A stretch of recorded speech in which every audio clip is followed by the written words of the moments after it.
This is the Morning Shower. Brought to you by Late Night Hump. Let the news wash over you. With Jordan Freed, Brendan O'Brien, and Reena Ezra. These are your ShowerHead Lines. Trouble continues to follow Antonio Brown. The Daily Mail reports the former Tampa Bay Buccaneers wide receiver violated NFL COVID-19 protocol before Sunday's Week 17 game versus the New York Jets at MetLife Stadium. Brown, 33, snuck glamorous lingerie blogger Ava Louise, 23, into the West End in Jersey City, New Jersey, last Saturday in defiance of the NFL's COVID rules, and filmed a series of pornographic videos during the romp. Looks like she had COVID and he had to give her the jab. Experts are saying that you should expect to hear much more about psychedelic therapy as an emerging wellness trend this year and beyond. Dr. Matthew W. Johnson, a professor of psychiatry and behavioral sciences at Johns Hopkins and acting director of Johns Hopkins Center of Psychedelics and Consciousness Research, has seen a gradual increase in interest around this area since he began studying it in 2004, but says there's been a dramatic increase in interest recently. This is proof that when it comes to therapeutic treatments in this world, there is plenty of shroom for all types of therapies. One of New Jersey's largest supermarket operators is increasing its footprint throughout the state. Saker ShopRites acquired 7 ShopRite stores, proving that he can shop right, even when it comes to ShopRites. Coca-Cola is tapping into the canned cocktail craze with a boozy version of its Fresca soda. In a partnership between Corona Brewer Constellation Brands and Coke, the companies will launch Fresca Mixed, a spirit-based cocktail, later this year. The new slogan? Nothing gets you drunk and makes you regret all of your life decisions and then gives you a hangover that keeps you in bed for the next day, like a Fresca.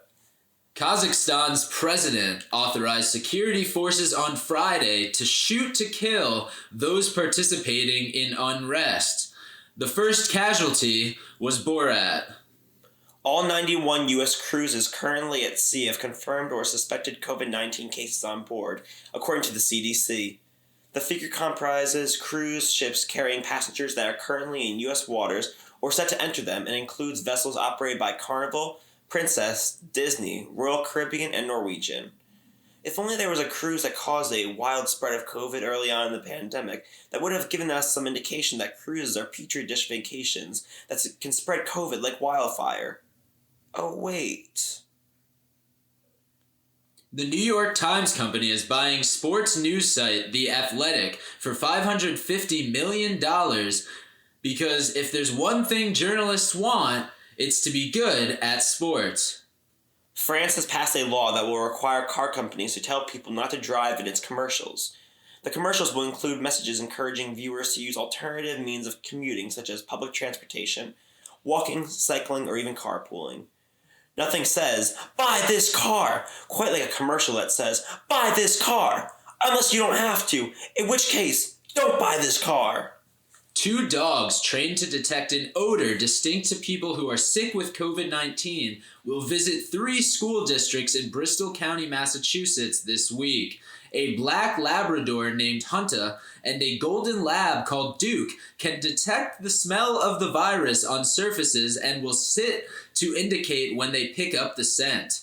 Unfortunately, the dogs won't get to walk too far if they're sitting every time they smell COVID. A Washington father was charged with assault after he allegedly shoved an elderly referee at his son's 8th grade basketball game, breaking his nose. Mark McLaughlin, 31, stormed the court at Kenmore Middle School when he disagreed with the call and slammed the 72-year-old ref from behind, breaking his nose and cheekbone when he hit the hardwood floor face first. Negative points against this father for inappropriate behavior, but positive points for an excellent display of school spirit. Peter Bogdanovich, director of Paper Moon, has died at age 82. I suppose he had his last picture show. 5 Americans died of rabies last year, the largest number in a decade, and health officials said Thursday that some of the people didn't realize they had been infected or refused life-saving shots. Ah yes, Most zombies don't realize they're zombies either. Most zombies don't even know what a zombie is. Thank you for showering with us. Lather, rinse, repeat every day before noon. Scrub-a-dub-dub at latenighthump.com.